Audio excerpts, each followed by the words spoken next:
What is going on, everybody, and welcome to a new video, new style of video, something I did on a previous channel 4 or 5 years ago. So, wow, it's 4 years ago. That is pretty scary.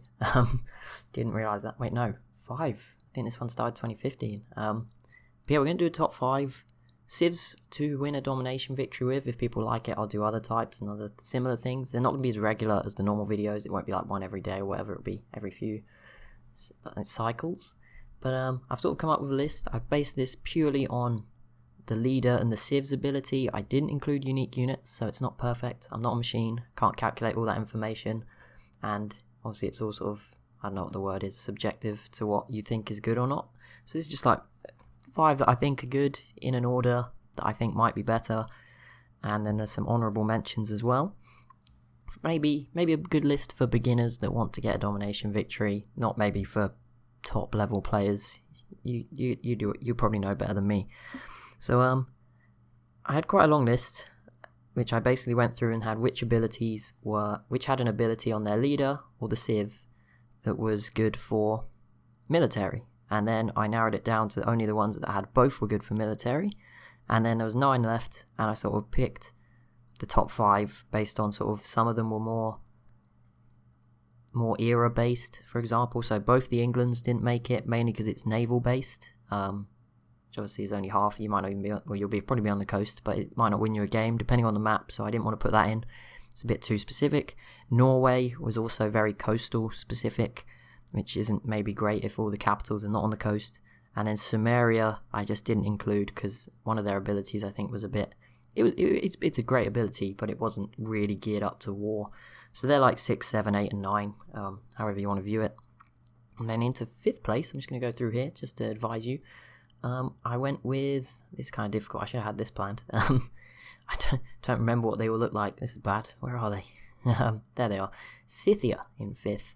So their ability, this is her ability. All units receive extra combat strength against wounded units, which is really useful in a war. And when they eliminate it, they heal. Now that's pretty good. The only reason they were only in 5th is because they get these extra light cavalry units when they build one, or their unique unit. However, that's only sort of early in the game. Late in the game, that's not so useful, which is when you're going for the victory, I guess. So I didn't put them any higher, just again, because it's quite specific. They've also got a cool horse archer here, which will be an improvement on the regular one. And then they've also got a unique building, which like I said, I didn't look into. It would just get too complicated. I'm not a machine. I can't like program all these things to know exactly who's the best. It's all a bit opinion based, so obviously feel free to suggest your own opinions. And as I've given away here, number 4, I'm going to go with Mongolia. So all cavalry units gain 3 combat strength. Again, useful up until you lose cavalry. I don't know if tanks actually count as cavalry. They might do, I don't know. But obviously they're the upgrades from the horses. And again, the main reason is, again, down here, starting trade routes is good, and diplomatic visibility from those trade routes, which then gives them double the combat bonuses against opponents when that visibility is higher. So it's all built for them to be attacking people. And then they've also got their own unique unit, the Kashig, I think that's how you say it, Mongolian unit, medieval ranged cavalry unit, which is pretty good, and moves at higher speed. And then a building unique to Mongolia here that gives them extra movement for their units, further extra movement, plus experience, etc. So you can have great cavalry, and I think it's a bit more, carry on across the whole game than Scythia's ability. So into 3rd place, and this one's a little bit of a questionable one. I think it looks good. It sounds good on paper. I've never played them, so I might be wrong, but it's Mapuche. So if they defeat units near your cities or the borders, that city will lose 20 loyalty. Now that's obviously not good for the capital. The capital can't lose loyalty, but for all the cities around it and conquering, that's pretty useful. You're going to get a few conquering, maybe just few pure luck, and same with pillaging.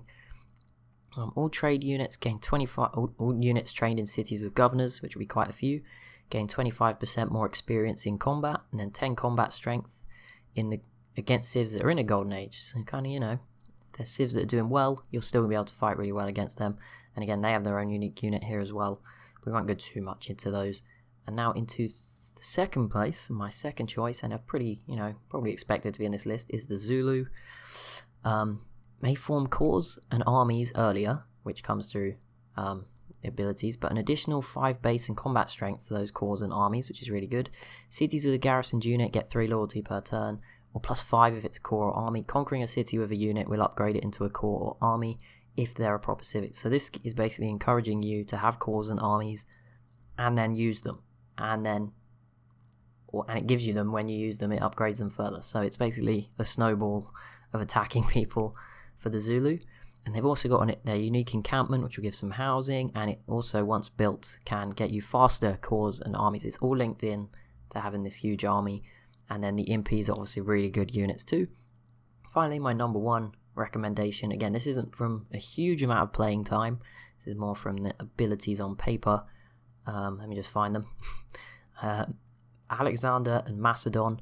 Cities do not incur war weariness. That just sounds good. I don't actually know what that is, but moving on. That sounds good. All military units heal completely when this player captures a city with a wonder. If you're going for a domination victory, you've got to get all the capitals, you're going to be getting people's world wonders. That's really good to heal all your units. And then when conquering a city that is not a free city, receive a Eureka for each encampment or campus for conquering.